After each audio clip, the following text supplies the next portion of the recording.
nyika iri kuvakwa nevene vayo brick by brick, stone by stone.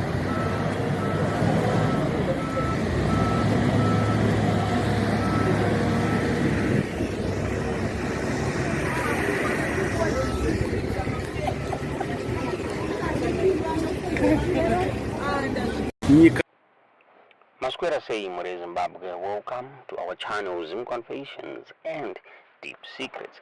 Kana kariki kutanka kukuya paneno channel, please don't forget to subscribe. Kana chungwa gara waka subscribe, but don't forget to comment and share this video. Nasi More Zimbabwe tavikira nyaya yabuditswa ne Newswalks yo yakabuda ichitaura iyo ichiti President Emmerson Mnangagwa vari kutraya kuda kuimpressa SADC leaders ne summit iyo iri kuitwa muna August iri kuhostwa nenyika yeZimbabwe. Vakataura ivo vachiti the president and his government vari kurenovheta maroads akawanda muHarare as a part of my preparations to host the Southern African Development Community Summit in the capital city muna August, and so they are looking to impress the regional head of states and government muri Zimbabwe. Zvinhu zvakaitika mushure mekunge SADC yakabuda ichirejecta elections akaitwa muna August last year, vachitaura vachiti there was manipulation, electoral fraud and massive voter suppression muri Zimbabwe. Leaders akawanda akaboycota inauguration ya President Emmerson Mnangagwa vachivasiya vari isolated muregion muri Zimbabwe. Regional leaders akasiya vaMnangagwa vari on the ropes, but the Zimbabwe main opposition CCC iyo yaparara yakatadza kukapitalize on this situation muri Zimbabwe. SADC's move yekuindosa the SADC report yakabuditswa yakasiya Zimbabwe isina kumira mushe neZambia muri Zimbabwe, since the problem yacho ndoyoda kugadzirwa Mnangagwa through the summit iroda kuitwa muna August muri Zimbabwe. Ndofunga the summit president vakainde ichilema vakatumira the election observer mission yatungamirirwa na Lusaka based opposition leader vaNevas Mumba vakabuda vachitaura vachiti elections in Zimbabwe they were not credible. Zvakaforced SADC leaders try to hold an extraordinary meeting on the crisis yeZimbabwe. Vakaindosa the SADC election observer mission report vachirejecta outcome yakabuda mapolls August 2023. So zirikunzi the Zimbabwe's opposition yanga fractured, divided and weak, yakaallow vaMnangagwa vachikwanisa kubuda nenyaya iyi. So the summit ndo iri kuda kushandiswa naMnangagwa to rehabilitate himself and restore legitimacy among his peers muri Zimbabwe. So his priority is to make sure kuti panouya SADC leaders Harare inge yakarongeka muri Zimbabwe. Vanhu vakafunga millions of Zimbabweans vakatiza nyika yeZimbabwe. Vanhu vakawanda vachienda neighboring countries muri Zimbabwe due to political and socio-economic problems mu Zimbabwe.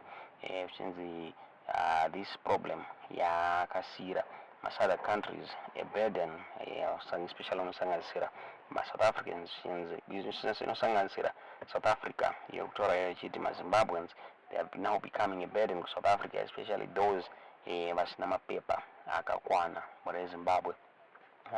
So the president will make sure kuti by the time nosvika 17 August nyika inge yarongeka muri Zimbabwe. vaMnangagwa vari kuassume SADC chair for a year 17 August muri Zimbabwe. So pane official preparations are kuitika mu some areas mu Harare in order to impress my regional guests muri Zimbabwe. Maroads ari muHarare ndofunga akaonekwa ari kugadzirwa so that my visitors anofamba zvakanaka. That is why a number of my selected roads from the Robert Gabriel Mugabe Airport to the city center ari kulead kuenda the new parliament ari kugadzirwa muri Zimbabwe. The SADC meeting iri kuhostwa ku the new parliament building iri in the new city at Mount Abden. Ndofunga a lot of work yakaitwa ikoko, and the place is now looking impressive for the visitors muri Zimbabwe. Ndofunga zvakabudiswa pane post cabinet media briefing yakaitwa na the information minister Jeffan Muskwere vakabuda vachitaura the cabinet considered and adopted the update report on preparations for the 44th session of the SADC summit, which was presented by the Honorable Vice President General Dr. Constantino Chiwenga as chairperson of the International Ministerial Task Force on SADC summit preparations. Zimbabwe iri kuhost ndo zvakabuda zvitaurwa navamuswere vaChiwenga anofunga ndo vari kutungamira the program yeku beautify nyika vachi in preparation for the SADC summit iyo iri kuitwa musi wa 17 August mugore rinoda 2024 kuMount Abden muri Zimbabwe. Zvakare just before a week before this summit Zimbabwe ichahosta zvakare SADC Industrial Week muri Zimbabwe. So Vice President Constantino Chiwenga vakabuda vachitaura vachiti they are preparing for this summit. Vakataura ivo vachiti ndofunga the finance ministry there's a panama committees akasetwa up in order to make sure kuti ma preparations aya abudirira. Since pane subcommittee on finance and agreement which is responsible for overseeing mari dzese dziri kufamba paprogram iyi, since there's also a subcommittee on construction to develop the requisite hosting facilities and the enabling infrastructure, since there's also a subcommittee on communication and brand promotion and publicity which is responsible for disseminating information about Zimbabwe's hosting of the SADC summit and manage SADC monitoring and evaluation visits relating to the preparedness of the country to host the SADC summit in Zimbabwe. So zvikunzi a lot of things have been put in place. Ndofunga mahotels acha accommodate maguests agadzirira zvakare maroads agadzirirwa zvirunzi the landscaping works 58% complete.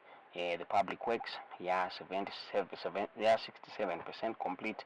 There's also a public works department, and also the public works department iri kuconstructa a 2.8 megaliter water tank iri kuexpectwa kuti ichacompletwa by June 30 muri Zimbabwe. Zvinzi zvakare the city of Harare iri kuinstalla mabiodigesters ekumanage wastewater muri Zimbabwe.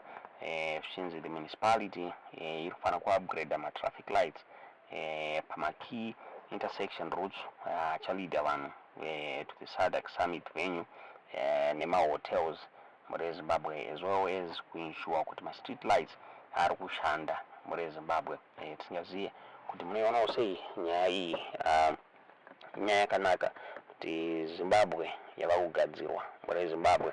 Tidziwe zvamuri kufunga pamusoro penyaya iyi kuti ma-SADC leaders achaimpresswa here ne-the progress yachaona muno muZimbabwe, kana kuti mfunga the SADC preparatory team yakambouya ichicheka the preparedness yeZimbabwe vakabuda vachiti aiwa vakafara nema improvements akaitwa muZimbabwe kusanganisira the new parliament iyo yakavakwa Mount Abden pamwe chete nema-improvements akaitwa paRobert Gabriel Mugabe International Airport iyo ichasvikira maguests zvakare nema-hotels ari muno muZimbabwe muri Zimbabwe. Zvikataurawo zvakare zvinzi the Liberation Museum ichavhizitwa nema SADC leaders iri kunzi there is progress iripo muri Zimbabwe. tikazoti munoona sei nyaya yaburitswa nenews walks iyi tiudzei zvamunofunga pamusoro penyaya iyi mucomment section. Nyika iri kuvakwa nevene vayo brick by brick, stone by stone.